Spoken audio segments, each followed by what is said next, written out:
Assalamualaikum warahmatullahi wabarakatuh, sahabat Islam semuanya. Saat ini sedang marak terjadi penyebaran virus corona yang kemudian diberi nama oleh WHO sebagai Coronavirus Disease that was discovered 2019, disingkat COVID-19. Penyebaran wabah ini sangat cepat di mana hanya dalam tempo 3 bulan telah terjadi 213.557 kasus dan korban meninggal sebanyak 8.790 jiwa. Organisasi Kesehatan Dunia (WHO) telah menginstruksikan kepada setiap pemimpin negara yang rentan terhadap penyebaran virus ini untuk segera menerapkan lockdown, isolasi, dan social distancing, menjaga jarak di negara masing-masing. Ternyata dalam sejarah Islam, kebijakan seperti ini pernah terjadi beberapa kali. Sebuah buku karya Syekh Ali As-Salabi menulis tentang kisah yang dialami Khalifah Umar bin Khattab radhiyallahu anhu pada tahun 18 Hijriah.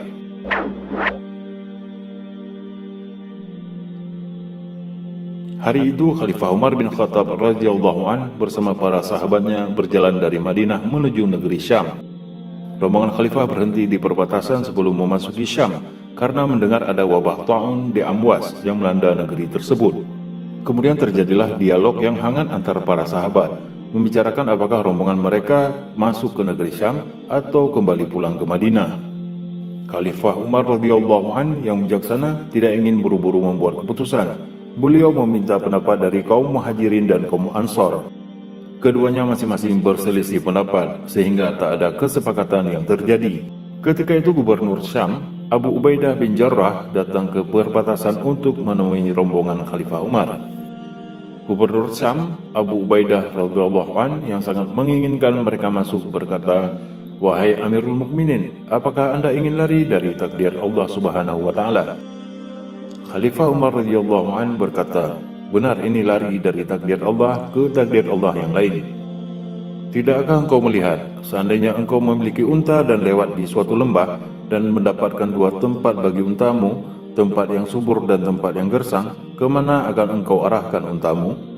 Jika ke lahan gersang itu, engkau akan menjumpai takdir Allah, dan jika ke lahan subur pun, engkau juga akan menjumpai takdir Allah. Sesungguhnya dengan kami pulang, kita hanya pindah dari takdir satu ke takdir yang lain."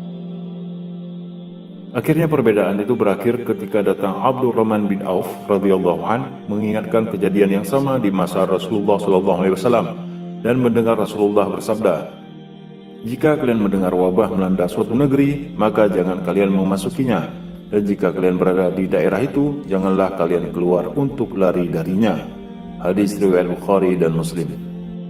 Rombongan Khalifah Umar akhirnya pulang ke Madinah. Khalifah Umar radhiyallahu anhu merasa tidak kuasa meninggalkan sahabat yang dikaguminya, Abu Ubaidah radhiyallahu anhu. Beliau pun menulis surat untuk mengajak Abu Ubaidah ke Madinah. Namun beliau adalah Abu Ubaidah radhiyallahu anhu yang hidup bersama rakyatnya dan mati pun bersama rakyatnya. Khalifah Umar pun menangis membaca surat balasan itu. Tangisnya semakin bertambah ketika Khalifah Umar bin Khattab radhiyallahu anhu mendengar Abu Ubaidah, Muaz bin Jabal, Suhail bin Amr, dan sahabat-sahabat mulia lainnya radhiyallahu anhum wafat karena wabah ta'un di negeri Syam. Diperhitungkan sekitar 25.000 hingga 30.000 orang wafat, hampir separuh penduduk Syam ketika itu. Maka tidaklah seorang hamba yang dilanda wabah lalu ia menetap di kampungnya dengan penuh kesabaran dan mengetahui bahwa tidak akan menimpanya kecuali apa yang Allah Subhanahu wa taala tetapkan baginya, pahala orang yang mati syahid. Hadis riwayat Bukhari dan Ahmad. Pada abad ke-7, sekitar tahun 632 Masehi bersamaan dengan tahun 18 Hijriah, belum ada ilmu kedokteran dan obat-obatan, apalagi vaksin untuk sebuah wabah. Akan tetapi Rasulullah SAW telah memberikan solusi. Memang tidak bisa mencegah seluruhnya, tetapi setidaknya dapat meminimalisir jatuhnya korban yang lebih banyak. Dikhawatirkan orang yang memasuki daerah wabah akan ikut terjangkit. Dan sebaliknya orang yang sudah terlanjur dalam wilayah wabah dilarang keluar ke daerah lain karena dikhawatirkan akan membawa wabah keluar sehingga memakan korban lebih banyak lagi.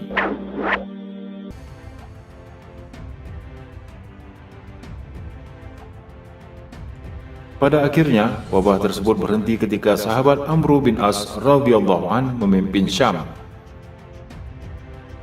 Hasil tadabbur, pendalaman beliau dan kedekatannya dengan alam menjadi kunci kesuksesannya. Amr bin As berkata, "Wahai sekalian manusia, penyakit ini menyebar layaknya kobaran api. Jaga jaraklah dan berpencarlah kalian dengan menempatkan diri di gunung-gunung." Mereka pun berpencar dan menempati gunung-gunung. Wabah pun berhenti layaknya api yang padam karena tidak bisa lagi menemukan bahan bakar. Dalam bahasa modern, bakteri atau virus tidak menemukan inang baru atau manusia baru sebagai tempat inkubasinya yang baru. Wallahu a'lam bishawab.